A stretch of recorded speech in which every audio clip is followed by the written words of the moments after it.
All right, let's just jump right in. Have you ever looked at someone and just thought, how are they so brilliant? Well, here's the secret, and it's a big one. The smartest people out there, they don't have better brains. Nope, they just have better strategies. And today we're going to unpack some simple, super powerful mind hacks that can literally upgrade your thinking almost instantly. I mean, this is the classic question, right? Are some people just born smarter? You see someone who just gets it, who solves a problem in seconds, and you can't help but think, man, their brain is just wired differently. It feels like this fixed thing, you either got it or you don't. But what if the entire idea is just plain wrong? Because here's the truth. Intelligence isn't some fixed hardware you're born with. It's more like software. And like any software, it can be hacked, it can be upgraded. Those people who seem like they're playing chess while everyone else is playing checkers, they don't have more brain power. They've just installed better mental shortcuts. It lets them see things faster, connect dots nobody else does, and frankly, make way better decisions. Okay, but before we dive into the cool hacks, we have to meet the main villain of this story. The ancient Greeks even had a name for it, acrasia. You know this feeling. It's that moment you know you should be working on that big project, but you're scrolling on your phone instead. That's acrasia. It's this gap between what we know is good for us and what we actually do. And beating this thing, that's the first real step. So let's talk about shattering that intelligence illusion. We're going to get past that acrasia by basically reprogramming how we think. It's like a massive software update for your brain, and we're about to install 4 really powerful hacks to get you started. All right, hack number 1. This one is going to feel a little weird, a little backwards, because it is.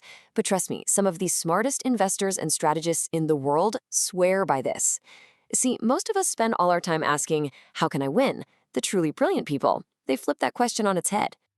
This is the magic question. Instead of planning for success, you plan for total epic failure. Ask yourself, what's the absolute dumbest thing I could do right now? It sounds crazy, but what it does is force your brain to see all the landmines, all the hidden traps you'd normally walk right into.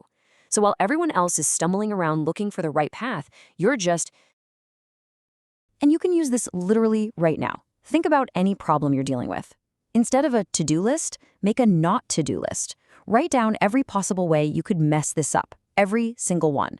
And suddenly, your path to success is crystal clear. Just don't do any of that stuff. It's like reverse engineering your way to a win.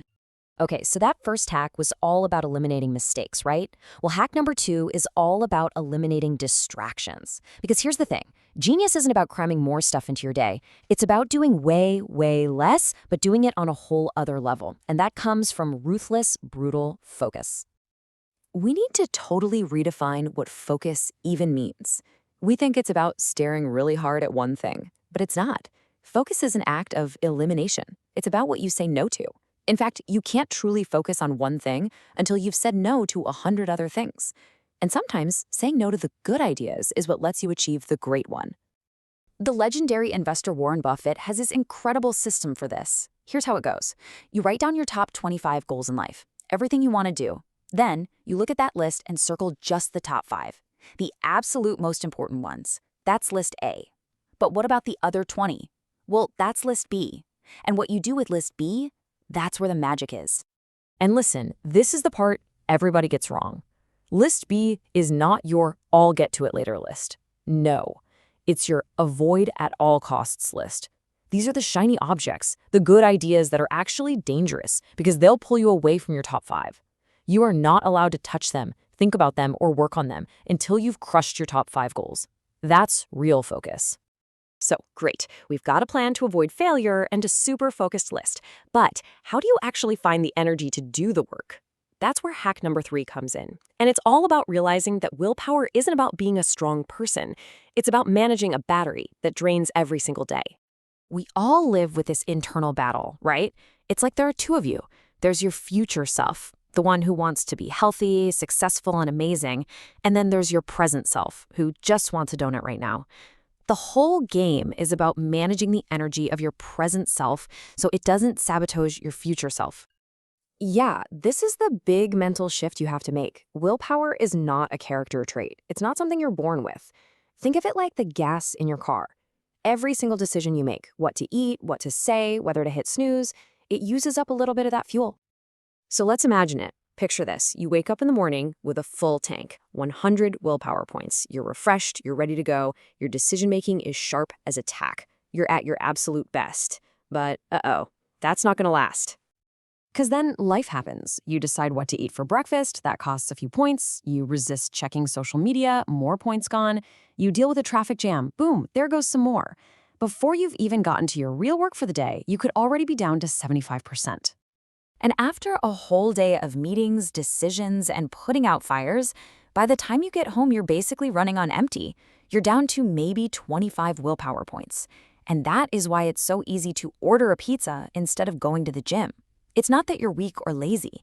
Your decision-making fuel tank is just empty.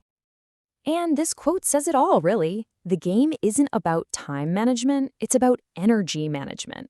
You have to protect that willpower. Do your most important, most difficult work first thing in the morning when your tank is full. Because honestly, 4 hours at the end of the day with an empty tank is worth less than 1 hour at the beginning with a full one. Okay, so we've protected our energy. Now for the final piece of the puzzle. This last hack is all about using that precious energy to defeat the #1 dream killer out there, hesitation. The smartest, most successful people have a bias for action. They don't wait around. And here's how you can build that same habit. It comes down to 2 super simple rules. First, the 2-minute rule. If a task pops up, sending an email, making a quick call, and it'll take less than 2 minutes, just do it now. Don't even think about it. For the bigger stuff, the things you procrastinate on, use the 5-second rule. The second you have the instinct to act, you literally count down. 5, 4, 3, 2, 1, go, and you physically move. Why does this silly countdown work so well? It's a brain hack. When you count down, you interrupt the part of your brain that's about to hit you with a million excuses and doubts. You're basically hijacking your own thought process and launching yourself into action before your brain can talk you out of it. It's brilliant. Okay, you've got the tools. You have the blueprint. But listening to this means nothing if you don't do anything with it. So right now, I'm issuing you a challenge, a 24-hour genius challenge. Let's see you put this stuff into practice. Just to recap, here's your new toolkit. You've got Think Backwards to dodge failures, you have Master Your Focus to eliminate distractions, you know how to manage your willpower like a fuel tank, and you can act instantly to kill hesitation. Don't try to do them all. Just pick one. Just one. For the next 24 hours. Look, this is the moment of truth. It separates the people who just consume information from the people who actually use it. Most people will feel a little jolt of inspiration right now and then go right back to what they were doing. The truly smart ones, they act. They take one idea and they run with it. So the question isn't what you learned. The question is, what are you going to do?